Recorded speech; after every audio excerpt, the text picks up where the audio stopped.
Alors en fait, je vais presque faire un petit syndrome aussi de l'usurpateur, puisque je ne vais pas du tout parler de thérapie génique, mais de développement de petites molécules sur un projet qui est maintenant assez ancien. Alors je vais probablement gagner un peu de temps là, par rapport à ce que j'avais prévu. Bon, je vais pas refaire l'histoire de la clinique de l'X fragile, un retard mental lié à l'X, avec des troubles neurosensoriels assez fréquents. Donc c'est une maladie monogénique. On se dit chouette, c'est monogénique, ça va être facile de trouver un traitement. Malheureusement, la problématique, c'est que la protéine FMRP qui est absente dans cette maladie, comme vous le savez, est en particulier un régulateur de la traduction. Et donc le challenge de cette maladie, c'est d'identifier quelle est là où les protéines qui sont dérégulées et qui sont la cause de la symptomatologie. Oui, donc, premièrement, l'identification de la cible.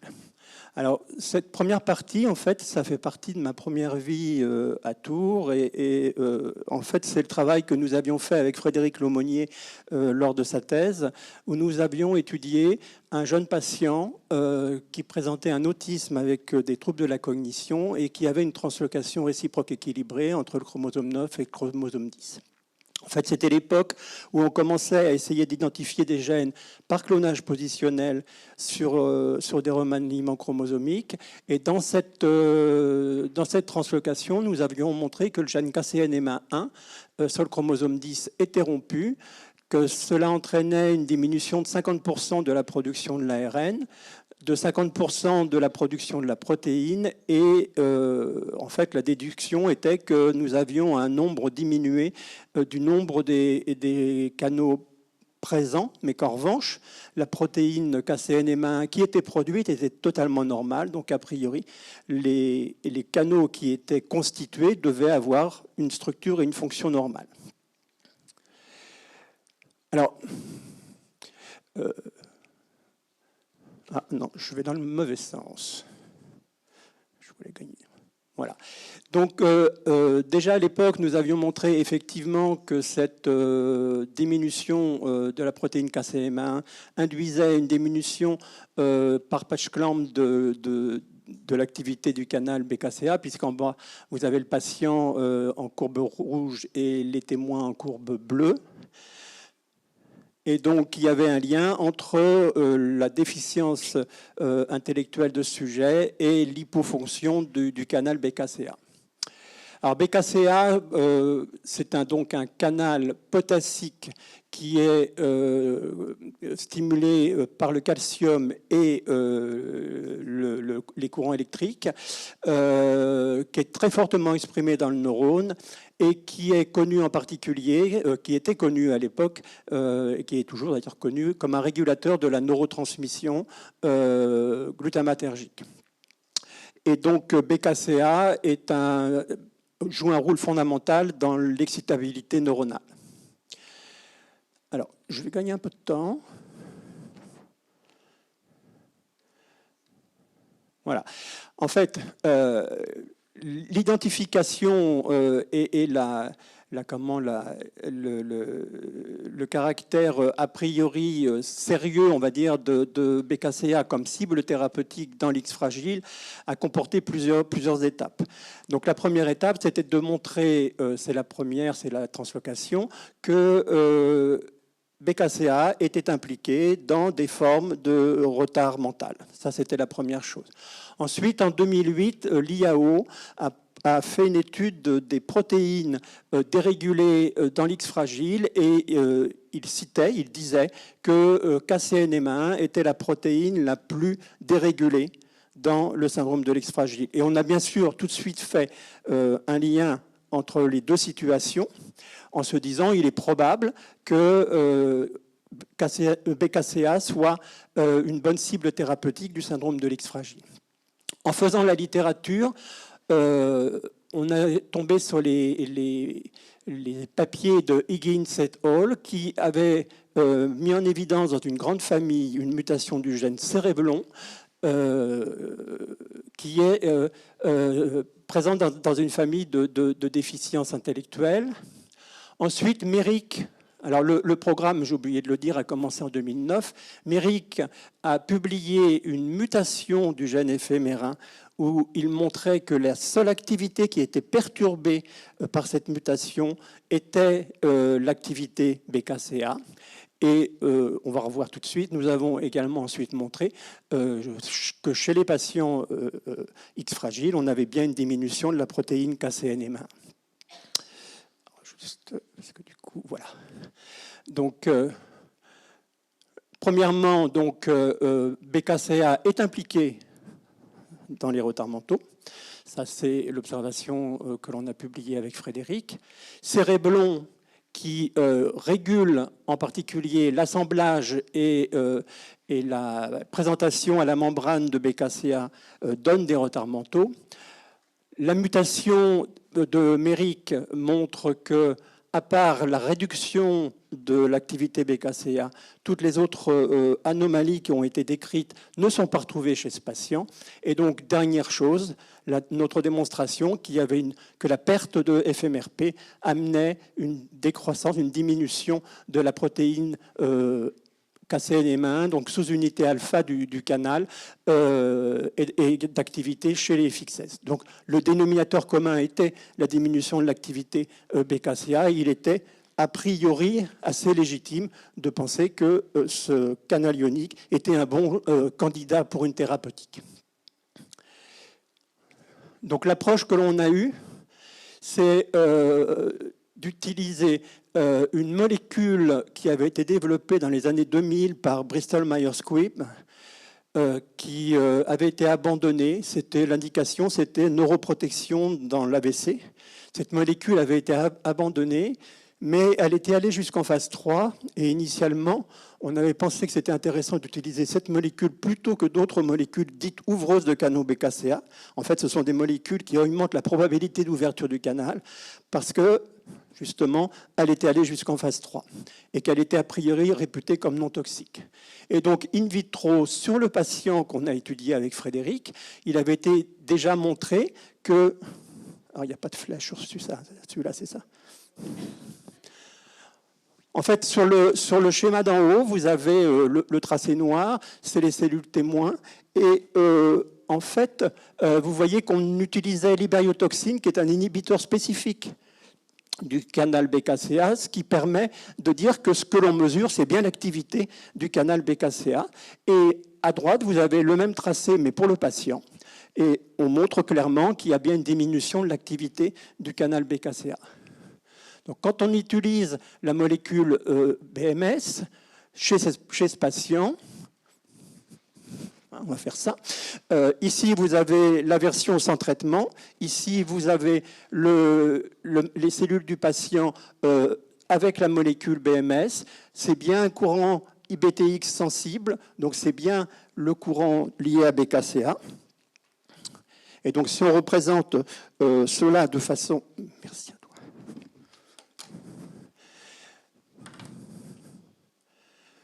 Ici, vous voyez qu'entre les cellules du patient et les cellules du patient avec la molécule, on restitue bien une activité du canal. Alors, après, on utilise des inhibiteurs des KV, on va voir pourquoi, mais ça, c'est du détail, à mon sens. Ensuite, on a regardé le phénotype entre la souris et l'homme. Et la première chose qu'on a bien sûr vérifiée, c'est que chez l'homme, sur des lignées lymphoblastoïdes, on a bien une diminution de la protéine de la sous-unité alpha de ce canal. On a bien une diminution de l'activité du canal dans les cellules. Et chez la souris, en fait, on retrouve le même résultat. Alors, on a des variations liées au type de tissu et on a aussi une diminution significative de l'activité sur les neurones de la souris KO éphémère. Et donc, on a décidé de partir sur l'étude d'un panel clinique qui est classique dans le syndrome de l'X fragile, à la fois les troubles de la cognition, les troubles du sommeil, les signes neurosensoriels, donc audition, nociception et visuelle. Et puis là, j'ai remis là la dysmorphie faciale et la macro-orchidie, simplement pour dire que bon, la macro-orchidie, on sait que chez la souris éphémérin, il y a une macro-orchidie, mais en revanche, ce qui était moins connu, ce qui a été publié secondairement, c'est que la souris KO éphémérin a une forme de crâne qui est différente de la souris sauvage. À tel point que la personne qui faisait les analyses, au bout d'un certain temps, était capable de pré-trier les souris avant de faire les génotypages. Elle pré-triait les souris à l'aspect du crâne et ça s'est avéré concordant à 100%. Donc on a regardé certains des éléments chez la souris pour vérifier déjà que la souris avait bien les phénotypes humains, parce que pour nous, ce qui était important, c'est de regarder chez la souris ce qui existe chez l'homme et pas autre chose. Et là, vous avez en résumé ce qui a été fait en termes de comportement. Sur le sommeil, on a des datas qu'on n'a pas analysées parce qu'on n'avait pas trop le temps, à vrai dire. Pour l'audition, il y a effectivement des anomalies qui ne sont pas corrigées par le traitement. Et en fait, l'explication, ça c'est un travail qu'on avait fait avec l'Institut de neurosciences de Montpellier, l'explication qu'ils en ont, c'est que le potassium au niveau de la cochlée est toxique pour les cellules et que quand on travaille sur des souris adultes, là c'était des souris de 3 mois, en fait, on n'a pas d'effet thérapeutique parce que les cellules cibles n'existent plus. Sur la nociception, on a effectivement des troubles de la nociception qui sont corrigés par la molécule BMS. Sur la vision, on va y revenir, parce que ça a été un gros travail qui a été effectué. On a des anomalies de l'électrorétinogramme, et je vais revenir sur l'hypothèse qu'on a portée, qui sont corrigées par la molécule, l'eye tracking également. Et en fait, dans cette diapo, ce qui est en vert, c'est parce qu'on a fait un traitement unique, une injection 2 mg kg IP et on fait l'analyse que l'on veut faire. Et ici, en rouge, ça correspond à un traitement de 10 jours de la souris pour voir s'il y a un échappement au traitement, quelle est la stabilité, enfin, est-ce qu'on arrive à regarder, avoir une bonne concentration de la molécule chez la souris. Et donc, à chaque fois, on a réussi à obtenir une correction sur les 10 jours de façon homogène. Et puis, le point qui, à mon sens, me paraît le plus important, c'est l'homéostasie. Alors ça, c'est les résultats d'une étude qui a été faite au CBM à Orléans sur une analyse in vivo en résonance magnétique. Et comme vous le voyez, chez la souris KO, il y a une diminution de la concentration du glutamate par rapport au témoin, que lorsqu'on traite cette souris, on remonte le taux de glutamate à la normale. Et ce qui est intéressant, à mon sens, même si on ne traite pas des sujets qui vont bien, mais on voit que quand on regarde la souris sauvage traitée, on augmente encore le taux de glutamate. Et ça me paraît intéressant parce qu'effectivement, ça nous indique que l'on peut monter au-delà et donc moduler, a priori, la restitution de l'activité.